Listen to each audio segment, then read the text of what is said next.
Welcome to the Old Soul, New Soul Astrology Podcast. Thomas Miller here, Robert Glasscock. I have to say, thank you so much for your interest in the Horary course. The response has been phenomenal. You guys, I know, already are excited, and you have in your hands a tool that is evergreen. It will last you a lifetime. You can draw on that information to take your astrology knowledge basically to the level of the man who delivered it to you, which is pretty impressive. So we hope that you're enjoying it. The course is obviously available, and all the information on how to get there will be in today's show notes, but it's also on the funastrology.com website.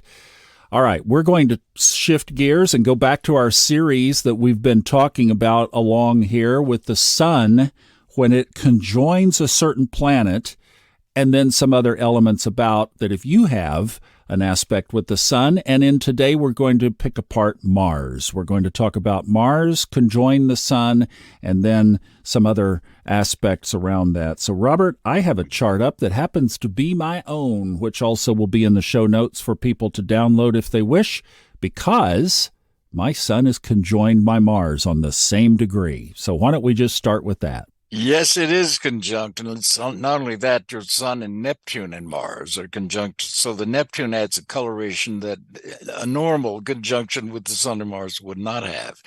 But basically, the whole theory behind this is that when a planet conjuncts the Sun, particularly, since it's the life force, if it is conjunct another one of the planets, like in your case, Mars, which is what we're talking about right now, then that other planet's archetype, in this case Mars, is meant to be integrated completely into the sun sign, into the ego, the life force, the being. So the idea is that your whole life is going to be Sun conjunct Mars in Scorpio, a sign of deep transformation. You are born one thing and you become another thing through the life force, your Sun in Scorpio, this intense curiosity you have always had. Now we have to take Neptune into account. It's between Mars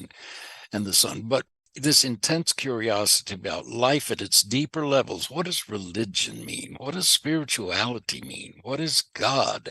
What is love? What is sex? What are children? These are all the backbones of life, really. And it's in your fifth house. So the theory, again, is with the Sun conjunct any other planet archetype, you look and study that archetype itself, in this case, Mars. It is action. It is in the fifth house. You should have children. You should have literal children as well as creative and figurative children. They should be spiritual. They should be philosophical, even, if you will, with the Neptune, meant to be self-employed with all this accent on the fifth house. So then you also want to look, what house does the planet that is conjunct the Sun, or houses, what does that planet rule? Your chart, it rules your 11th house and it rules your 6th house. 11th of hopes and dreams and ambitions, according to all the old books, and also the house of work and health, spiritual health, psychological health, physiological health. So those are all wrapped up in just that Sun conjunct Mars. If it were in a hard aspect, the Sun square Mars, or the Sun maybe opposite Mars, or the Sun in conjunct Mars, then you have stress between the two energies that are symbolized by the planets, so that Mars square the Sun can be a person who, if they're unconscious, will act in their own worst interests unconsciously. Their actions will be in conflict with their desires, their real will, their real desires. So, and that tension can then lead to a lifetime of arguing, hostility, conflicts, up to things including violence, even sometimes with Mars. But it's basically that the archetypes are in conflict with each other. If you had, for example, your Sun in Scorpio square Mars in Leo, then acting prideful, Mars in Leo, pride would get the best of you over and over and over. And generally with Mars square the sun, as opposed to conjoin it, the square indicates ego problems and a need to prove oneself. Strong egos don't need to prove anything. They know what they are. They know what they can do. They know they do it well, and that's it. They don't have to amass a pile of luxury cars and jewelry to let everybody know that they're successful. But Sun square Mars or in stress may have those needs. You have these people that are pretentious and kind of show-offy and want to impress everybody. That's not you. But that is that Sun square Mars. So you're paying attention to the energy relationships between any pair of planets, like this case, the Sun and Mars, and look at the nature of the aspect between the two planets. Is it an easy aspect, a trine, a sextile? Then those energies operate harmoniously with each other. If it's a stress aspect, then they operate in conflict. And another really important point here, hard aspects are not bad. They are meant to frustrate you, to make you act creatively, constructively. That's the point of them. Nobody does anything to change anything unless they hurt enough, unless they're frustrated enough. And in writing, you learn drama is conflict. You need conflict in life. We all do. And if we don't get enough of it, we'll create it unconsciously because it's meant to motivate us to grow, to change, to look deeper, to make revisions, to make refinements, to improve ourselves and improve the lives of others along with it. That's the real intention of it. So I don't know if this is answering the question about how this works, but in a nutshell, that's it. You want to look at the two planets and see if they're in conjunction, then you're going to try and incorporate that planet into the life force itself. So it will be very strong in somebody like you. And then with that Neptune added, in your case, you've got that whole spiritual dimension of it too. And then if it's a stress aspect, which can be any hard aspect, then the person needs to be aware of how they may be acting in conflict with their own best interests. And also in a conflicting Mars aspect of the sun, how they can become aware of how that Mars is seen by other people. And then if they need to, tone it down or build it up if it's a weak Mars. So you begin to get a lot of clues into your own psychological makeup by looking at these things and thinking about them and thinking about the house rulerships that are indicated by them as well. You know, when you have Mars and the sun together, that's a lot of fire energy. I mean, that is a bunch of hot fire right there, no matter what sign it's in. Have you noticed in doing readings around that people might have issues controlling that fire? And I'm thinking anything from being just overly aggressive, being too big, sometimes people say, or being too strong in the room, you know, or too strong in their relationship, or even anger issues. Do those things come up from this? They can. In the conjunction with the Sun conjunct Mars, what you're going to look for are stress aspects to that conjunction. Because the stress aspects to Mars are what create problems. So that's, on the other hand, if you have a square, let's say, or an opposition from the Sun to Mars, then absolutely, astrology is saying, look at how Mars works. In your case, Mars is fire. It's way out of place in a water sign. It's steam. And not only is it steam, but it's Scorpio steam, which means it's repressed and held in because you don't like to expose yourself and your feelings to other people by nature. Now, you've learned to because of metaphysics and spirituality, really. But because Mars is in an emotional, totally irrational water sign, water signs have nothing to do with reason or logic or anything else. They're all about feelings, gut level feelings. And those you have in abundance. Fortunately, you have Neptune with that, which spiritualizes this whole Mars and Scorpio feeling. But you have to look elsewhere in this chart for logic and rationality, and boy, do you have it with Mercury and Jupiter and Sag. But taken alone, Mars will act irrationally in Scorpio, so you will harbor feelings, especially feelings of dissatisfaction and feelings of wanting to move on. those things you will harbor for a long time because they do threaten the status quo, not only in your life, but everybody else's. Now, if you've got a wife and children, that's a difficult thing. If you're alone, it's a much easier combination to work with because you aren't on a day-to-day level of having to play a parent and a husband, which is very demanding, as you know. So this way, it's a freer aspect if you're single to avoid a lot of drama romantically and with children and with partners. Does that make any sense? Oh, yeah. Yeah. I'm a 2-star general in that department. So, yeah, it was a little difficult.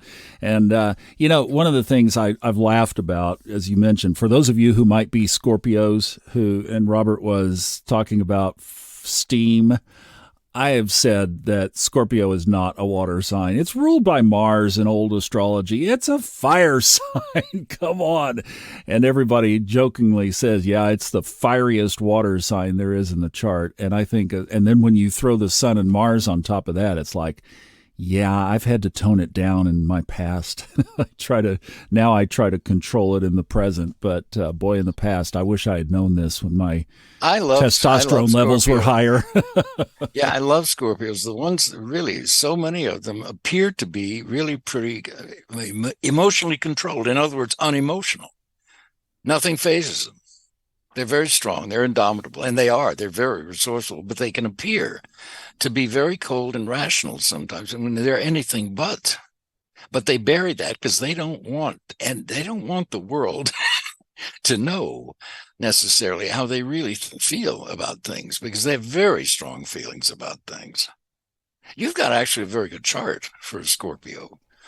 The Scorpio sextiles your Saturn in Capricorn and also sextiles your Pluto in Virgo. So it's a very, especially now that you have truly, and years ago, found your real path, which is this one, which is to disseminate this kind of information to the people and do it personally and through your own work, as well as bringing together other astrologers and metaphysicians under your umbrella, so to speak.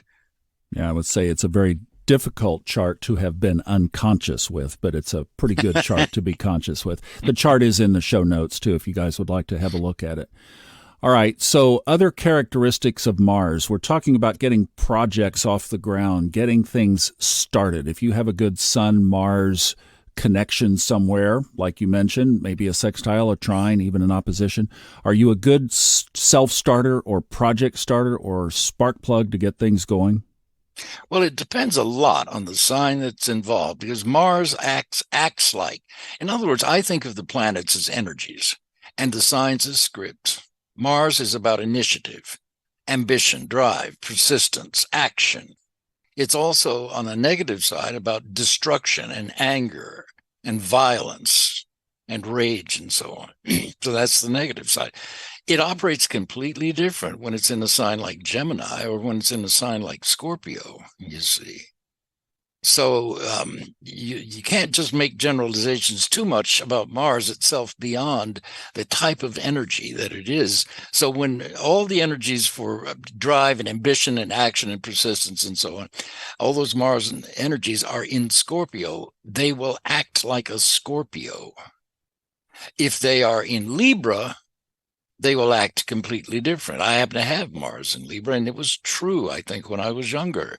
One of the first things I learned in the book, Mars in Libra likes to please other people. It's sociable, it's outgoing, it likes to go along with other people. So you'd better be very discriminating in your choice of friends and associates, because with Mars in Libra, you could find yourself going along with a group to get you into criminal trouble if you're not careful.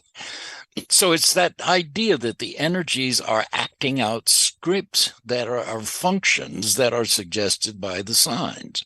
And the function of Scorpio, which is you, is to transform your life. Well, that implies you're going to start out with a certain amount of your life, maybe half of it, going one way, and then a complete transformation will occur.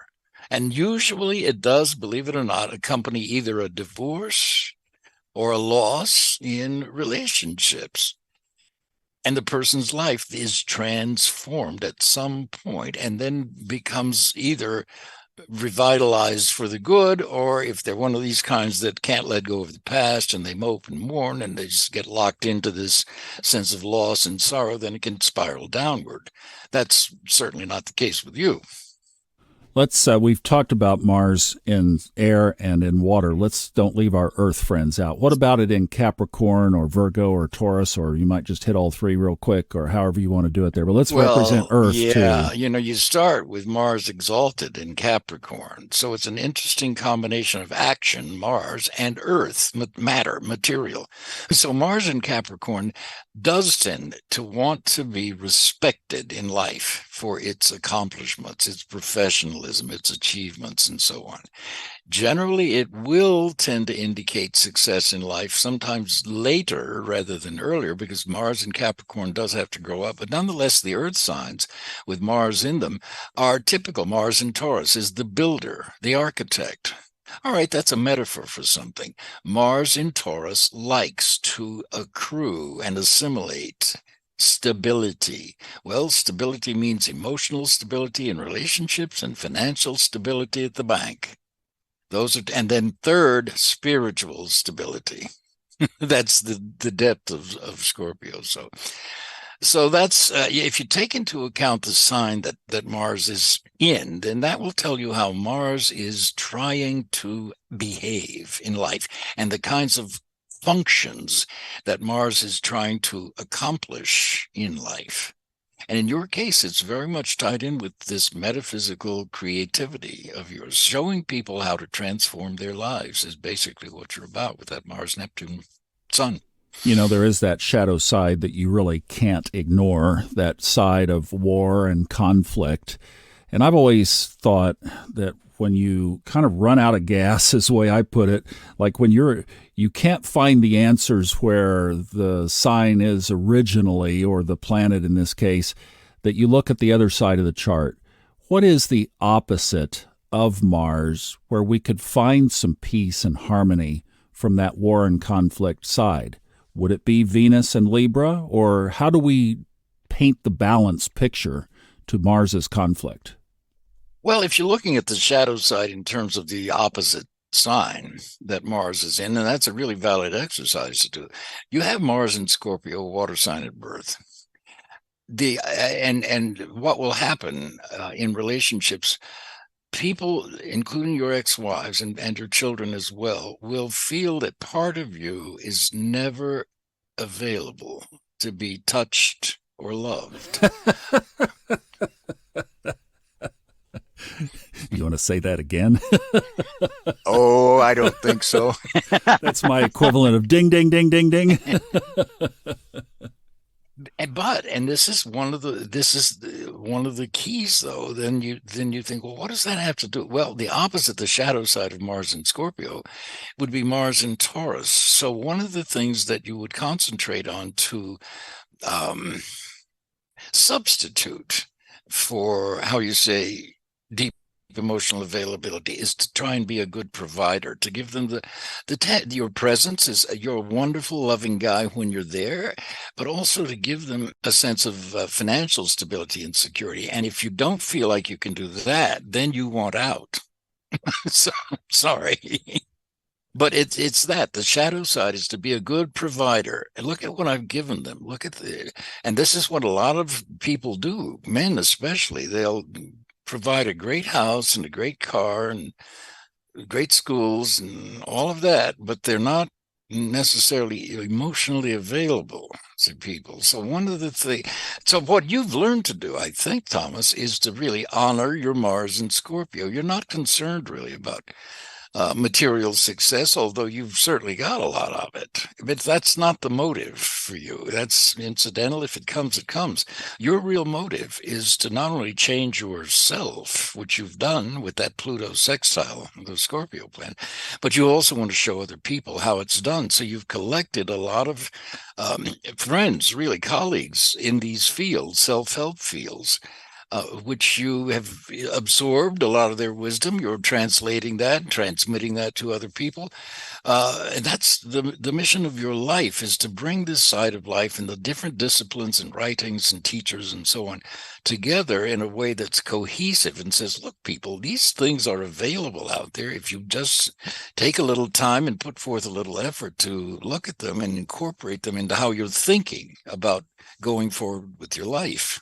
You know, if people are feeling that tension around their own Mars, wherever it is, I've found for me what has worked really well is a mantra that I use around my nodes, actually, is make love, not war. And there's your Venus Libra offset to that Mars and Aries. So I hope that helps. That's also your fifth house, Mars, Neptune, Sun, perfectly expressed. Make love, not war. And you know, that old cliche is so true.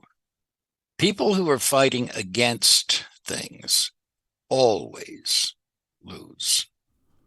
Always. May take a long time, but they lose because the impetus behind the fighting against is fear.